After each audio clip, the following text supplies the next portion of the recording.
আসসালামু আলাইকুম, স্বাগত চ্যানেলের সংবাদে। এখনকার সংবাদ আয়োজনে আপনাদের সাথে আছি আমি আনিকা জাহিন। বিস্তারিত সংবাদের শুরুতেই জানিয়ে দিচ্ছি ফ্রেশ আটা ময়দা সুজি সংবাদ শিরোনামগুলো।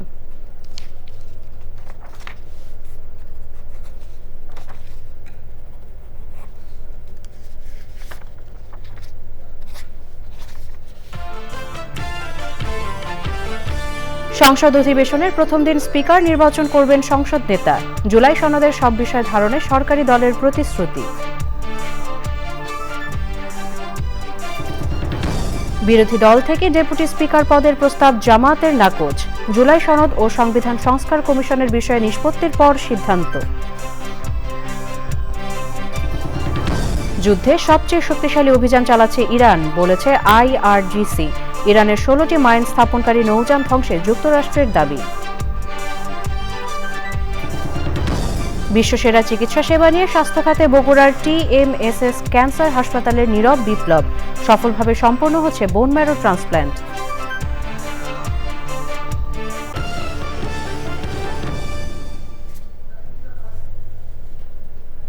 সংবাদ শিরোনামগুলো জানাচ্ছিলাম। এখনকার সংবাদ আয়োজন একই সঙ্গে চ্যানেল আইয়ের ইউটিউব চ্যানেল এবং চ্যানেল আইয়ের OTT প্ল্যাটফর্ম আইস্ক্রিনের লাইভ স্ট্রিম হচ্ছে। যাচ্ছি বিস্তারিত সংবাদে। ত্রয়োদশ জাতীয় সংসদের প্রথম অধিবেশন শুরু আগামীকাল। এর আগে আজ সংসদ নেতা তারেক রহমানের সভাপতিত্বে সরকারি দলের সংসদীয় সভা হয়েছে। সভা শেষে ব্রিফিংয়ে জানানো হয়েছে, অধিবেশনের প্রথম দিন স্পিকার নির্বাচন করবেন সংসদ নেতা। কিছুক্ষণ আগে ব্রিফিং শেষ হয়েছে। এ নিয়ে জানতে সহকর্মী চকর মালিথার কাছে যাচ্ছি। তিনি সংসদ ভবন এলাকায় আছেন। চকর, সরকারি দলের সংসদীয় সভা শেষে ব্রিফিংয়ের বিস্তারিত আমাদেরকে জানান।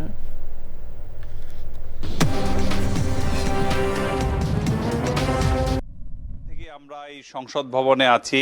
কিছুক্ষণ আগে নতুন সংসদের চিফ হুইপ নুরুল ইসলাম মনি সরকার দলীয় সংসদীয় দলের সভা শেষ করে এসে সাংবাদিকদের সাথে কথা বলেছেন। তিনি জানিয়েছেন যে বিএনপি যে সরকারি দল বিএনপির নেতৃত্বে যে নতুন সরকার গঠিত হয়েছে, সংসদে যে তাদের দল সরকারি সংখ্যাগরিষ্ঠ দল, তারা চায় যে এই সংসদ একটি প্রাণবন্ত হোক, এখানে সরকারি এবং বিরোধী দল গঠনমূলক আলোচনার মাধ্যমে দেশের এবং যে কোনো সমস্যার সমাধান করুক এবং একটি প্রাণবন্ত সংসদ হয়ে উঠুক, এরকম একটি লিখিত বক্তব্য উনি দিয়েছেন। পাশাপাশি তিনি বলেছেন যে তারা একটি বিশেষ কমিটি গঠন করবেন সরকারি এবং বিরোধী দল মিলে। সেই কমিটিটি খুবই গুরুত্বপূর্ণ তিনি জানিয়েছেন। তো এরপরে ওনার লিখিত বক্তব্য দেওয়ার পরে সাংবাদিকদের প্রশ্ন ছিল যে সংসদের স্পিকার বা ডেপুটি স্পিকার নির্বাচনের ব্যাপারে কে হচ্ছেন, এরকম কোনো সিদ্ধান্ত হয়েছে কিনা। উনি জানিয়েছেন যে বিএনপির সংসদীয় দলের নেতা এবং প্রধানমন্ত্রী তারেক রহমানকে স্পিকার এবং ডেপুটি স্পিকার নির্বাচনের ক্ষমতা প্রদান করেছে এবং উনি আগামীকাল সংসদ অধিবেশনে উনি সংসদীয় নেতা সেই সিদ্ধান্ত জানাবেন। উনি এটাও বলেছেন যে আগামীকাল সংসদ অধিবেশন শুরুর পরে কোরআন তেলাওয়াতের পরে সংসদের একজন বয়োজ্যেষ্ঠ সংসদ সদস্যকে স্পিকারের আসনে বসে সংসদ পরিচালনার জন্য বা সভাপতিত্ব করার জন্য অনুরোধ করবেন। সেই বয়োজ্যেষ্ঠ সংসদ সদস্য তিনি সংসদের সভাপতির আসনে বসে স্পিকারের আসনে বসে সংসদ নেতা নির্বাচন করবেন। তার কিছুক্ষণ পরেই স্পিকারের শপথ গ্রহণের পরে স্পিকার এসে তারপরে সংসদ পরিচালনা করবেন, এরকম একটি সিদ্ধান্তের কথা জেনেছি। এবং আমরা এটাও জেনেছি যে আগামীকাল সংসদ নেতা সংসদে বক্তব্য দিবেন এবং পাশাপাশি সংসদের যেটি আগামীকালের গুরুত্বপূর্ণ বিষয় সেটি হলো যে বাংলাদেশের মহামান্য রাষ্ট্রপতি সংসদে তার ভাষণ দেবেন। একটা প্রস্তাব ছিল যে আমরা সাংবাদিকরা ওনাকে জিজ্ঞেস করেছিলাম যে ইতিমধ্যে জামাতের পক্ষ থেকে বলা হয়েছে যে জামাত ডেপুটি স্পিকারের পদটি নেবে না, সেক্ষেত্রে সরকারি দলের সিদ্ধান্ত কি। চিফ হুইপ জানিয়েছেন যে তারা তাদের সিদ্ধান্ত বিরোধী দলকে জানিয়েছেন। বিরোধী দল যদি তাদের এই সিদ্ধান্ত গ্রহণ না করেন তাহলে সরকারি দলের পক্ষ থেকে তারা পরবর্তী সিদ্ধান্ত নেবেন। তবে সবচেয়ে যেটি গুরুত্বপূর্ণ বা সবচেয়ে যেটি জিস্ট কথা আনিকা, সেটি হচ্ছে যে তারা বলেছেন যে তারা আগের যে কোনো সংসদের মতো না, তারা চান যে এই সংসদটা হবে জনগণের সংসদ, যেখানে জনগণের সমস্যা নিয়ে খোলামেলা সরকারি এবং বিরোধী দল আলোচনা করবে এবং আলোচনার মাধ্যমে দেশের এবং মানুষের সকল সমস্যার সমাধান হবে। আনিকা, ধন্যবাদ চকর মালিথা আপনাকে। স্বরাষ্ট্রমন্ত্রী সালাউদ্দিন আহমদ বলেছেন, জুলাই সনদের সব বিষয় ধারণ করা হবে। সংসদীয় দলের বৈঠকের পর তিনি সাংবাদিকদের প্রশ্নের জবাবে আগামীকাল সংসদ অধিবেশন শুরুর পর কার্যপ্রণালী তুলে ধরেন। জাতীয় সংসদের এই অধিবেশনটা জাতীয় জীবনে খুবই গুরুত্বপূর্ণ এবং ঐতিহাসিক। দীর্ঘ ১৭ বছরের রক্তক্ষয়ী সংগ্রামের মধ্য দিয়ে গণতান্ত্রিক উত্তরণে আমরা উপনীত হয়েছি এবং কালকে সেই ঐতিহাসিক দিন। ইনশাআল্লাহ কালকে বেশ কিছু ঐতিহাসিক সিদ্ধান্ত হবে। আগামীকালকে আমাদের সংসদ নেতা মাননীয় প্রধানমন্ত্রী প্রারম্ভিক স্বাগত বক্তব্যের মধ্য দিয়ে অধিবেশনের সভাপতি কে হবেন। যেহেতু স্পিকার এবং ডেপুটি স্পিকার আজ পর্যন্ত আমাদের জানা মতে অ্যাভেলেবেল হয় নাই, সেই জন্য কে সভাপতিত্ব করবেন ইত্যাদি বিধি মোতাবেক তিনি উপস্থাপন করবেন, আহ্বান করবেন। বিরোধী দল থেকে ডেপুটি স্পিকার পদের প্রস্তাব নাকচ করে দিয়েছে জামাতে ইসলামী। এ নিয়ে জানতে সহকর্মী তাফিমুল ইসলামের কাছে যাচ্ছি, তিনি জামাতের বৈঠক সম্পর্কে জানাবেন। সুজান, জামাতে ইসলামের বৈঠক নিয়ে আমাদেরকে বিস্তারিত জানান। জামাতে ইসলামের যে বৈঠকটি ছিল, জামাতে ইসলামী শুধু না, বিরোধী দলীয় সংসদীয় সভাকক্ষে বৈঠকটি হয়েছে। সেখানে বৈঠক কিন্তু সকাল 10টায় শুরু হয়। সে বৈঠকটি কিছুক্ষণ আগে শেষ হয়েছে। আমরা দেখেছি যে বিরোধী দলীয় যে সংসদ সদস্যরা রয়েছেন তারা একে একে বের হয়ে গেছেন। বিরোধী দলীয় উপনেতা যে রয়েছেন আব্দুল আহমদ তাহের, তিনিও বের হয়ে গেছেন। এখনো শুধু সংসদ ভবনের যে বিরোধী দলীয় সভাকক্ষ, সেখানে এখনো জামাতের আমির বিরোধী দলীয় নেতা তিনি এখন অবস্থান করছেন। তিনি বের হয়ে আনুষ্ঠানিকভাবে ব্রিফিং করবেন, কিন্তু এখন পর্যন্ত যখন সংসদীয় উপনেতা এবং চিফ হুইপ যখন বিরোধী দলীয় চিফ হুইপ যখন বের হয়ে যায়, তিনাদের সাথে সাংবাদিকদের কথা হয়েছে। তারা জানিয়েছেন, যেমন সৈয়দ আব্দুল্লাহ মোহাম্মদ উপনেতা, বিরোধী দলীয় উপনেতা, তিনি জানিয়েছেন যে রাষ্ট্রপতি অবৈধ বিগত সময় রাষ্ট্রপতির নানান ধরনের বিতর্ক রয়েছে। সেক্ষেত্রে আগামীকাল যে রাষ্ট্রপতির ভাষণ রয়েছে, সেক্ষেত্রে রাষ্ট্রপতির ভাষণের তারা এক প্রকার ভেটো দিয়েছেন যেন রাষ্ট্রপতিকে ভাষণ না দেওয়া হয়। একই সাথে বিরোধী দলীয় চিফ হুইপ নাহিদ ইসলাম, নাগরিক পার্টির আহ্বায়ক নাহিদ ইসলাম, তিনিও বলেছেন যে সংসদের আগামীকালকে যে কার্যক্রমগুলো রয়েছে সেই কার্যক্রমগুলো নিয়ে আজকে বিরোধী দলীয় সংসদ সদস্যদের একটি বৈঠক হয়েছে। সেখানে যেহেতু সবাই নবীন সদস্য, সে সবাই নবীন সদস্যদেরকে এক প্রকার একটি ট্রেনিং দেওয়া হয়েছে। কালকে কার্যাবলী কি কি থাকবে সে বিষয়গুলো নিয়ে আলোচনা করা হয়েছে এবং রাষ্ট্রপতির ভাষণ এবং ডেপুটি স্পিকারের বিষয়গুলো নিয়ে আলোচনা করা হয়েছে। তিনি বলেছেন যে ডেপুটি স্পিকারের বিষয়ে এক প্রকার বিরোধী দল থেকে নাকচ করে দেওয়া হয়েছে। জুলাই সনদ এবং সংবিধান সংস্কার কিভাবে বাস্তবায়ন করছে সরকার, সেটির উপরে নির্ভর করবে ডেপুটি স্পিকার তারা নিবেন কি নিবেন না। এখন নাহিদ বলেছেন যে ডেপুটি স্পিকার এক প্রকার বিরোধী দলের এটি একটি পাওনা, যে জুলাই সনদ অনুযায়ী সেটি বলা আছে। আরেকটি তিনি বলেছেন যে সরকার দলীয় যে সংসদ সদস্যরা রয়েছেন এবং সরকারকে সংবিধান সংস্কার পরিষদের শপথ নেওয়ার জন্য তিনি কিন্তু আহ্বান জানিয়েছেন। সরকারের যে বিরোধী দলের যে উপনেতা রয়েছে সৈয়দ আব্দুল্লাহ মোহাম্মদ তাহের, তিনি বলছিলেন যে সরকার জুলাই সনদকে পাশ কাটিয়ে দেওয়ার চেষ্টা করা হচ্ছে, সেটি আগামীকালকে সংসদে তারা সেটি আলোচনায় সেটি তারা তুলে ধরবেন। এই ক্ষেত্রে এতদূর পর্যন্ত ধারণা দিয়েছেন যে হয়তোবা রাষ্ট্রপতির যে ভাষণ, সে ভাষণটি তারা বয়কট করবেন এবং ভাষণ শেষ হলে আবার তারা সংসদে এসে প্রবেশ করবেন, এরপরে আলোচনায় অংশ নেবেন। ডেপুটি স্পিকারের যে সরকার থেকে যে প্রস্তাবটি দেওয়া হয়েছিল সেটি তিনি এক প্রকার নাকচ করে দিয়ে জুলাই সনদের উপরে ফেলে দিয়েছেন। সেই অনুযায়ী তারা ডেপুটি স্পিকার নেবেন বলে তিনি জানিয়েছেন। এখন পর্যন্ত বৈঠকে শেষ হয়ে গেছে, যেহেতু জামাতের আমির এখনো বের হয়নি, আনুষ্ঠানিক কি সিদ্ধান্ত হয়েছে সেটি পরে জানানো যাবে।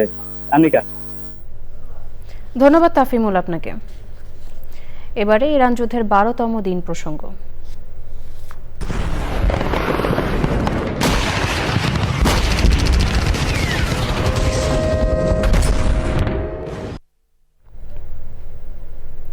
যুদ্ধ শুরুর পর থেকে এ পর্যন্ত 10,000-এরও বেশি বেসামরিক স্থানে যুক্তরাষ্ট্র ও ইসরায়েল হামলা চালিয়েছে বলে অভিযোগ করেছে তেহরান।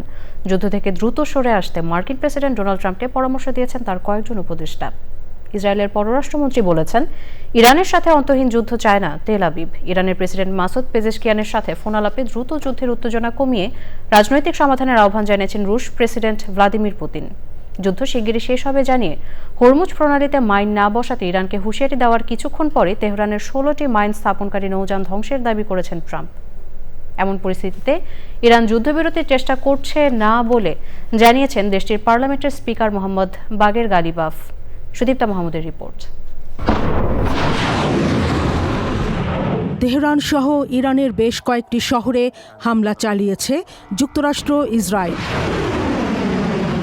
11 দিন আগে যুদ্ধ শুরু হওয়ার পর থেকে মার্কিন ও ইসরায়েলি বাহিনী দেশটির প্রায় 10,000 বেসামরিক স্থানে বোমা হামলা চালিয়েছে এবং 1300 জনেরও বেশি বেসামরিক নাগরিককে হত্যা করেছে বলে জানিয়েছে ইরানের স্বাস্থ্য মন্ত্রণালয়। আন্তর্জাতিক বার্তা সংস্থা আল জাজিরা জানিয়েছে, হরমুজ প্রণালী দিয়ে তেল সরবরাহ ব্যাহত হলে গুরুতর পরিণতি ভোগ করতে হবে বলে প্রেসিডেন্ট ডোনাল্ড ট্রাম্পের সতর্ক বার্তার পর মার্কিন সেনাবাহিনী জানিয়েছে 16টি মাইন স্থাপনকারী নৌযান ধ্বংস করেছে তারা। রাজধানী তেহরানে মেহরাবাদ বিমানবন্দরের কাছে বিস্ফোরণ ঘটিয়েছে ইসরায়েল ও যুক্তরাষ্ট্র। মঙ্গলবার রাতভর সেখানে বিস্ফোরণের ঘটনা ঘটে।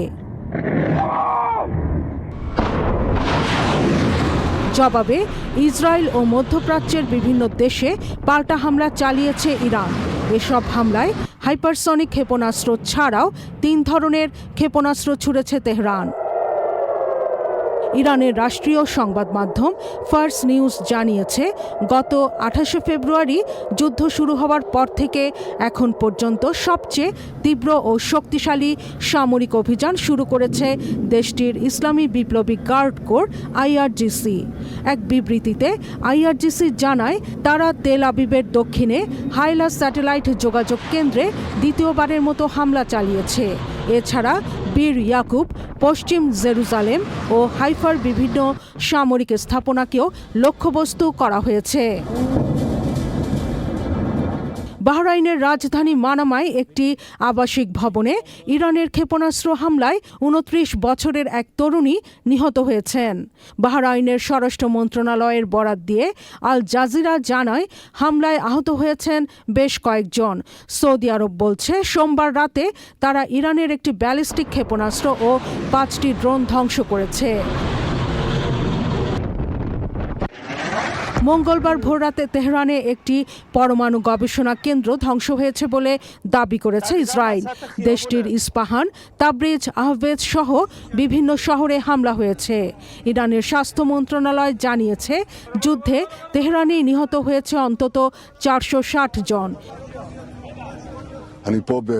তেহরানের হামলায় ইসরায়েলের প্রধানমন্ত্রী বেনিয়ামিন নেতানিয়াহু মারা গেছেন বা আহত হয়েছেন এমন খবর বিভিন্ন গণমাধ্যমে ছড়িয়ে পড়ার পর তা নাকচ করে জেরুজালেম পোস্ট জানিয়েছে, নেতানিয়াহুর মৃত্যু বা আহত হওয়ার গুজব ছড়াচ্ছে ইরানের গণমাধ্যম। তুরস্কের প্রেসিডেন্ট রিসেপ তাইয়েপ এরদোয়ান ইরানকে সতর্ক করে বলেছেন, তুর্কি আকাশসীমা লঙ্ঘন কোনোভাবেই ন্যায্যতা পেতে পারে না। ইরানের প্রেসিডেন্ট মাসুদ পেজেশকিয়ানের সঙ্গে ফোন আলাপে এরদোয়ান বলেন, যুদ্ধের অবসান ঘটাতে কূটনীতির পথ খুলে দেওয়ার চেষ্টা করছে তুরস্ক। Sudipta Mahmud, channel I. এবার অন্যান্য সংবাদ। যানবাহনে ব্যবহারের জন্য জ্বালানি তেল কেনায় মানুষের ভোগান্তি খানিকটা কমেছে, তবে চাহিদা অনুযায়ী তেল না পাওয়ায় দূরপাল্লার কিছু পরিবহন তাদের ট্রিপ কমিয়েছে। পণ্য পরিবহনে খরচ বেড়েছে বলে জানিয়েছেন ব্যবসায়ীরা। বিশেষজ্ঞরা বলছেন, জ্বালানি তেলে খুব একটা সমস্যায় পড়তে হবে না। বিদ্যুৎ সরবরাহে গুরুত্ব দিতে সংশ্লিষ্টদের পরামর্শ দিয়েছেন তিনি। নাজিব বেগের রিপোর্ট। জ্বালানি তেল সরবরাহ বিঘ্নিত হওয়ার আশঙ্কায় গেল কদিন ধরেই অস্বাভাবিক ভিড় হচ্ছে রাজধানীর ফিলিং স্টেশনগুলোতে। তবে বুধবার কিছু পাম্পে ভিড় তুলনামূলক কম ছিল। রাইড শেয়ার করা মোটরসাইকেলের জন্য তেলের সীমা 5 লিটার করা হয়েছে।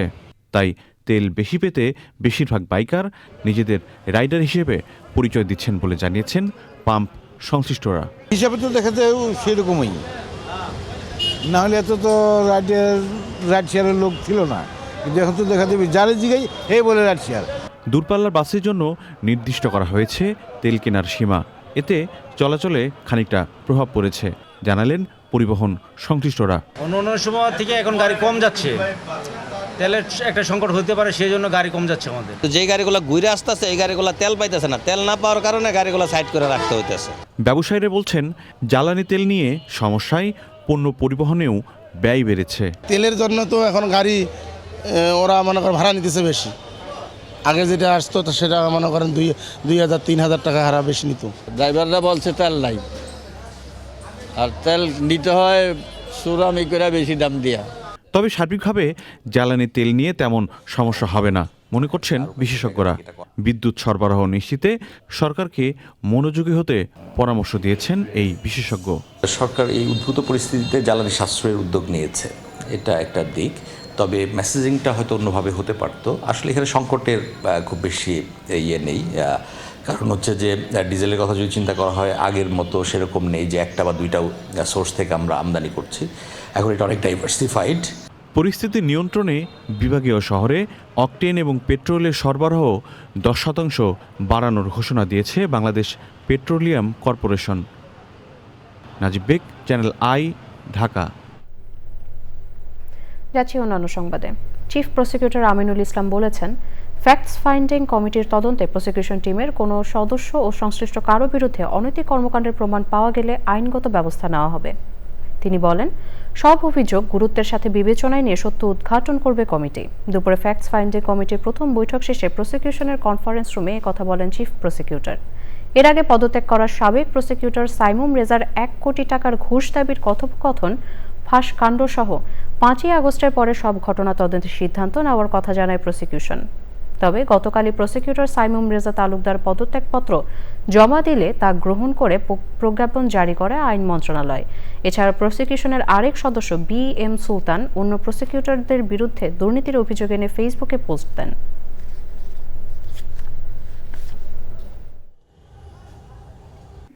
আমরা 5 সদস্য বিশিষ্ট একটা ফ্যাক্টস ফাইন্ডিং কমিটি করেছি। কমিটি আজকে আমরা 4 জন একত্রে বসেছি। আমাদের এই ফ্যাক্টস ফাইন্ডিং কমিটির মূল বিষয়বস্তু হচ্ছে আমাদের প্রসিকিউশন টিমের কোনো সদস্য বা সংশ্লিষ্ট কোনো ব্যক্তিগত যদি কোনো অনৈতিক কর্মকাণ্ডের সাথে জড়িত থাকে সেই বিষয়টি আমরা তথ্য উদ্ঘাটন করব। যদি তাদের বিরুদ্ধে সাবস্টেন্টিভ কোনো অভিযোগ পাওয়া যায় তাহলে তাদের বিরুদ্ধে সংশ্লিষ্টদের বিরুদ্ধে আমরা যথাযথ আইনগত ব্যবস্থা নেব। অবৈধ সম্পদ অর্জন ও মানি লন্ডারিং এর অভিযোগে দুর্নীতি দমন কমিশনের মামলায় সাংবাদিক আনিস আলমগীরের জামিন আবেদন মঞ্জুর করেছেন আদালত। বুধবার দুপুরে শুনানি শেষে ঢাকার মহানগর দায়রা জজ মোহাম্মদ সাব্বির ফয়েজের আদালত এই আদেশ দেন। আনিস আলমগীরের আইনজীবী তাসলিমা জাহান পপি বলেছেন, এ নিয়ে আনিস আলমগীর তার বিরুদ্ধে থাকা 2টি মামলায় জামিন পেলেন, এতে তার আর কারা মুক্তিতে বাধা নেই। গত বছরের 14 ডিসেম্বর আনিস আলমগীরকে ঢাকা মহানগর গোয়েন্দা পুলিশ হেফাজতে নেওয়া হয়। পরে তাকে জিজ্ঞাসাবাদের জন্য নেওয়া হয় ডিবি কার্যালয়ে। পরদিন 15 ডিসেম্বর আনিস আলমগীরকে উত্তরা পশ্চিম থানার সন্ত্রাস বিরোধী আইনের মামলায় 5 দিনের রিমান্ডে পাঠানো হয়। রিমান্ড শেষে গত 20 ডিসেম্বর তাকে কারাগারে পাঠানো হয়েছিল।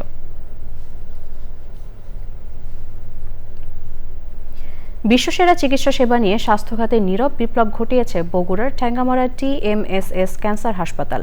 ক্যান্সার চিকিৎসায় রোগীদের সর্বাধুনিক প্রযুক্তির টমোথেরাপি দেওয়া হচ্ছে এখানে। দক্ষিণ এশিয়ায় একমাত্র তাদেরই আছে ISO সনদপ্রাপ্ত বায়োমলিকুলার ল্যাব। এখানে সফলভাবে সম্পন্ন হচ্ছে বোন ম্যারো ট্রান্সপ্ল্যান্ট। TMSS হাসপাতালে সেবা নিতে ছাড়পত্র দিচ্ছেন ভারতের চিকিৎসকরা। আলিয়াসগড়ের ভিডিও চিত্রে সোমা ইসলামের ধারাবাহিক রিপোর্টের আজ প্রথম পর্ব।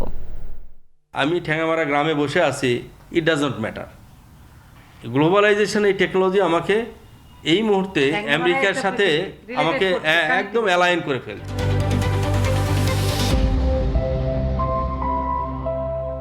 আর নয় চেন্নাই কিংবা ভেলোর, কারণ পরিসংখ্যান বলছে বাংলাদেশ থেকে বছরে 9 থেকে 10 লাখ মানুষ চিকিৎসার জন্য ভারতে যান।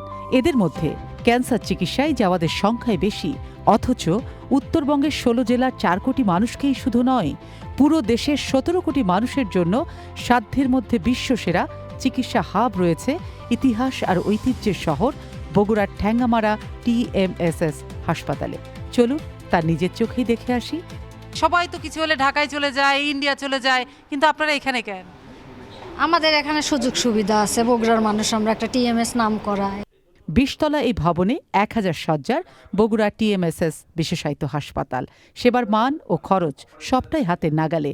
দেশের বাইরেও যখন যায়, এসব পার্শ্ববর্তী দেশে, তারা কিন্তু একটা পর্যায়ে বলে দিচ্ছে আমাদের সেন্টারের নাম উল্লেখ করে, যে সেখানে যে হ্যাঁ TMSS ক্যান্সার সেন্টারে বাকি চিকিৎসা তুমি নিতে পারবা। ক্যান্সার মানেই মৃত্যু ভয় আর ব্যয়বহুল চিকিৎসা খরচ। এই বাস্তবতাকে দূরে ঠেলে বাংলাদেশে প্রথম দিচ্ছে টমোথেরাপি একমাত্র TMSS ক্যান্সার হাসপাতাল। এই মেশিনটার নাম কি? টমোথেরাপি। এটাই সেই মেশিন? এটাই সেই মেশিন, টমোথেরাপি। এটা বাংলাদেশে আর কোথাও আছে? জি, আর কোথাও নাই এটা। এটার কাজ কি স্যার? এটাও থেরাপি দেওয়া হয়, ক্যান্সার থেরাপি দেওয়া হয় এটাতে দিতে গেলে হবে কি যে মোর প্রিসাইজ, নির্ভুলভাবে চিকিৎসা দেওয়া যায়। যখন পেশেন্ট ঢুকাই দিলাম আমরা এখানে ট্রিটমেন্ট দেওয়ার সময়, ও দেখে কোথায় কোথায় আছে, দেখে ট্রিটমেন্ট দিয়ে দেয়। চলুন দেখি TMSS এ চিকিৎসার আরেক চমক। আজকে ওর ছুটি দিব আমরা আজকে। তার মানে বাড়ি ফিরে যাচ্ছে? ও সুস্থ হয়ে বাড়ি ফিরে যাচ্ছে। তার মানে ওর কি এখন ব্লাড ক্যান্সার নেগেটিভ? 1 লক্ষ কোষের ভিতর যদি একটা কোষে ব্লাড ক্যান্সার থাকে সেটাও ধরা পড়ে, তো আমরা সেই টেস্টটা ওর করেছি, সেটা নেগেটিভ আসছে। ডাক্তার তো তোমাকে ছুটি দিয়ে দিয়েছে, বাড়ি ফিরে যে তুমি কি শুরু করবে, কি করতে চাও? রমজানের পর আপনার মাদ্রাসায় ভর্তি হব। তোমার প্রিয় খেলা কি? ফুটবল। ভয় পাও আর ডাক্তারদের? না।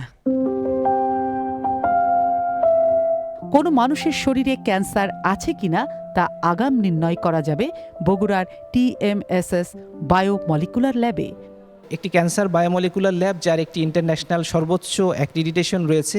এই হিসেবে এটি বাংলাদেশের প্রথম ল্যাব। ক্যান্সার হওয়ার আগেই আমরা ক্যান্সারের কিছু প্রেডিকশন বলে দিতে পারি। মাত্র 5 লাখ টাকায় সফলভাবে সম্পন্ন হচ্ছে ব্যয়বহুল বোন ম্যারো ট্রান্সপ্লান্ট। অলরেডি 2টা অটোলোগাস বোন ম্যারো ট্রান্সপ্লান্ট সম্পন্ন করেছি। অ্যারাউন্ড 15 লাখ টাকা তো লাগেই মিনিমাম। আর আপনাদের এখানে? আমাদের 2টা পেশেন্ট যাদেরকে করেছি সেখানে আমরা একজনের 6 লাখের মতো লেগেছে, আর একজনের 5.5 লাখ টাকা লেগেছে। চিকিৎসা সেবা দিতে দিনরাত কাজ করছেন দক্ষতা ও অভিজ্ঞতায় সমৃদ্ধ চিকিৎসক, নার্স সহ হাসপাতালের প্রতিটি staff. Soma Islam, channel I, Bogura. Dutch Bangla bank Bangladesh Pakistan 3 match one day সিরিজের প্রথম ম্যাচ মিরপুরের হোম অফ ক্রিকেটে শুরু হয়েছে।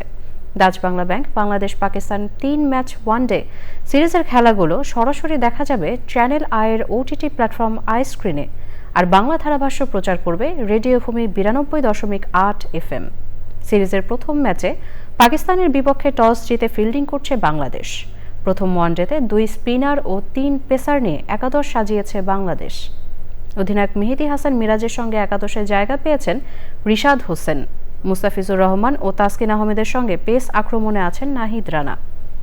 ওয়ানডে দলে ফেরা লিটন দাস ও আফিফ হোসেন জায়গা পেয়েছেন একাদশে।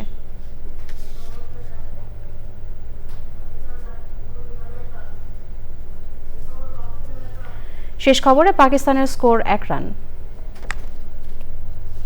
স্বাধীনতার 55 বছর নবযাত্রায় বাংলাদেশ।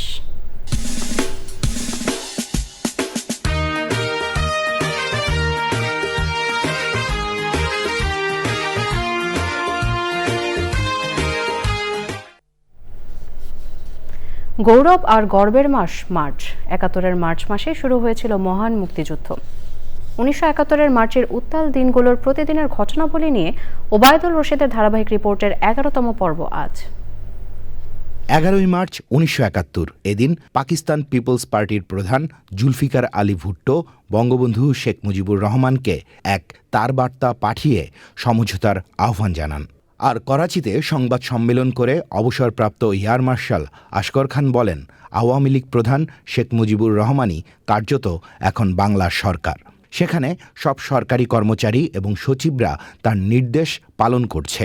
ঢাকায় কেবল সামরিক দপ্তরে পাকিস্তানি পতাকা উঠছে। এদিন সিএসপি ও ইপিসিএস সমিতির পদস্থ বাঙালি কর্মকর্তারা অসহযোগ আন্দোলনের প্রতি সমর্থন জানান।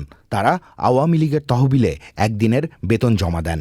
অসহযোগ আন্দোলনে সমর্থন জানিয়ে উচ্চ আদালতের বিচারক এবং সারা বাংলার সরকারি ও আধা সরকারি প্রতিষ্ঠানের সর্বস্তরের কর্মকর্তা কর্মচারী অফিস বর্জন করেন।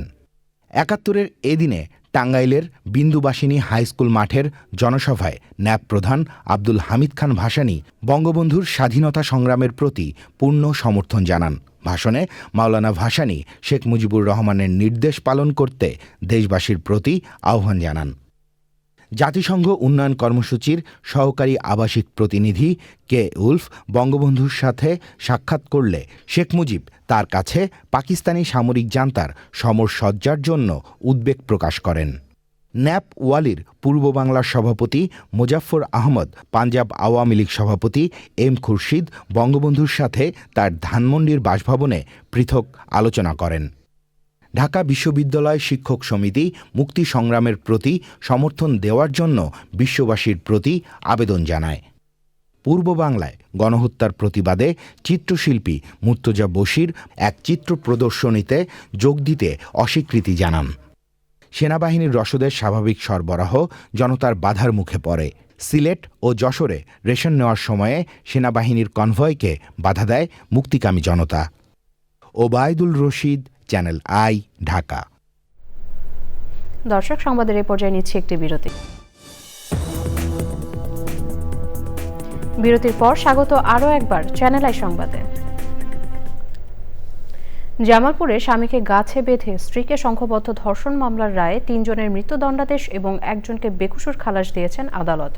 জামালপুর নারী ও শিশু নির্যাতন দমন ট্রাইব্যুনাল 1-এর বিচারক মোহাম্মদ আব্দুর রহিম এই রায় দেন। মৃত্যুদণ্ডাদেশপ্রাপ্ত আসামিরা হলেন সদরের পাকুল্লা মধ্যপাড়া গ্রামের ফারুক হোসেন, মনসুর আলী ও ফেরদৌস হোসেন। অপরাধ প্রমাণিত না হওয়ায় খালাস পেয়েছে একই এলাকার জাহিদুল ইসলাম। রাষ্ট্রপক্ষের আইনজীবী অ্যাডভোকেট ফজলুল হক জানান, 2023 সালের 19 জুলাই রাতে সদর উপজেলার মেছের চারা মোড়ে স্বামীকে গাছের সাথে বেঁধে স্ত্রীকে সংঘবদ্ধ ধর্ষণ করে আসামিরা। ঘটনার পরদিন ভুক্তভোগী গৃহবধূ বাদী হয়ে সদর থানায় মামলা দায়ের করেন। 4 জন সাক্ষীর সাক্ষ্য শেষে আসামিদের অনুপস্থিতিতে আদালত 3 জনকে মৃত্যুদণ্ডাদেশ এবং অপরাধ প্রমাণিত না হওয়ায় 1 জনকে বেকসুর খালাস দিয়েছেন। এবারে নিটল টাটা কৃষি সংবাদ।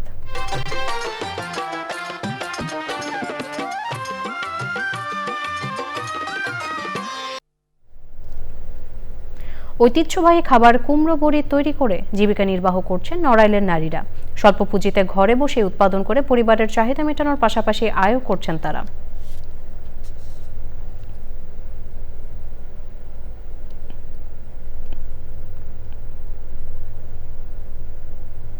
এবারে প্রকৃতি সংবাদ।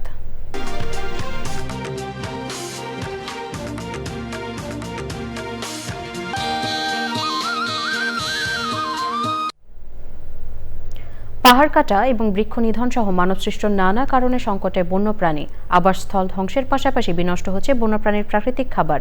হাতিসহ বন্যপ্রাণী চলে আসছে লোকালয়ে, এতে হুমকিতে পড়ছে বাস্তুতন্ত্র। বিশেষজ্ঞরা বলছেন, হাতিসহ বন্যপ্রাণী সুরক্ষায় আবাসস্থল এবং খাদ্য নিরাপত্তা নিশ্চিত না হলে পাহাড়ের জীববৈচিত্র্য ধ্বংসের পাশাপাশি বিপর্যস্ত হবে প্রাকৃতিক পরিবেশ।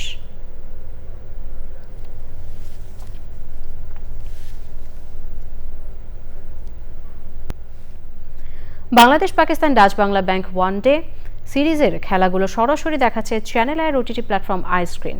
এর পাশাপাশি ম্যাচের বাংলা ধারাভাষ্য প্রচার করছে রেডিও ভূমি 92.8 FM।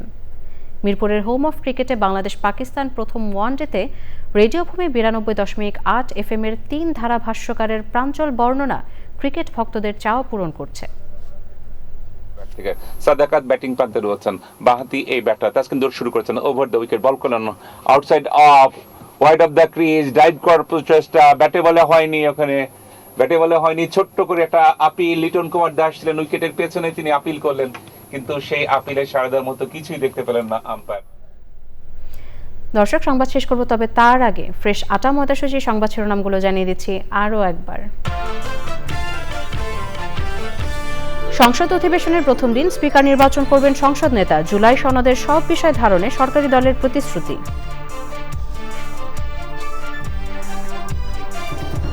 বিরোধী দল থেকে ডেপুটি স্পিকার পদের প্রস্তাব জামাতের নাকচ। জুলাই সনদ ও সংবিধান সংস্কার কমিশনের বিষয়ে নিষ্পত্তির পর সিদ্ধান্ত। যুদ্ধের সবচেয়ে শক্তিশালী অভিযান চালাচ্ছে ইরান, বলেছে IRGC। ইরানের 16টি মাইন স্থাপনকারী নৌযান ধ্বংসে যুক্তরাষ্ট্রের দাবি। বিশ্বসেরা চিকিৎসা সেবা নিয়ে স্বাস্থ্য খাতে বগুড়ার TMSS ক্যান্সার হাসপাতালের নীরব বিপ্লব, সফলভাবে সম্পন্ন হচ্ছে বোন ম্যারো ট্রান্সপ্ল্যান্ট। এবং Dutch Bangla bank Bangladesh Pakistan one day সিরিজের প্রথম ম্যাচ শুরু, টস জয়ী বাংলাদেশের আমন্ত্রণে ব্যাটিংয়ে পাকিস্তান।